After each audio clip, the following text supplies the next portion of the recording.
আসসালামু আলাইকুম ভাই, ভালো আছেন না ভাই? আচ্ছা ভাই, এই যে মুরগির এগুলা, এইটা আপনার এটা হচ্ছে খাঁচা তাই না? খাঁচা, আর এটা হচ্ছে পাও, আর এটা হচ্ছে গিলে আর কলিজা তাই না?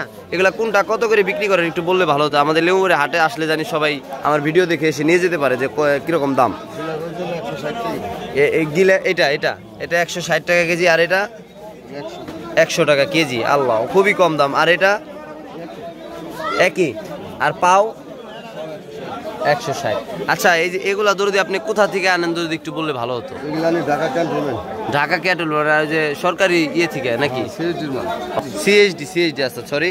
তো এটা পুরো ঢাকা থেকে আর কি আপনার সরকারি মাল এগুলো নিয়ে আসছেন ওইখান থেকে। যারা যারা ওই রেস্টুরেন্টের খাবার না, এগুলা রেস্টুরেন্টে যে আপনার বিক্রি করে যে ওগুলা না, এগুলা ওগুলাই না?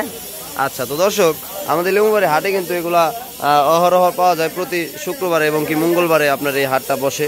তো আপনারা আসলে কিন্তু এখান থেকে এগুলা নিয়ে যেতে পারবেন ইনশাআল্লাহ। তো আশা করি এগুলো ভালোই হবে, কারণ এগুলো যেহেতু সরকারি জিনিস, সরকারি ওইখান থেকে ক্যান্টনমেন্ট থেকে আসে, তো ওই যে রেস্টুরেন্টের থেকে আসে মূলত। তো আপনারা এসে ইনশাআল্লাহ নিয়ে যেতে পারবেন। তো ভিডিওটি ভালো লাগলে অবশ্যই শেয়ার করে পেজটি ফলো দিয়ে পাশে থাকবেন। তো ভালো থাকবেন, আল্লাহ হাফেজ, আসসালামু আলাইকুম।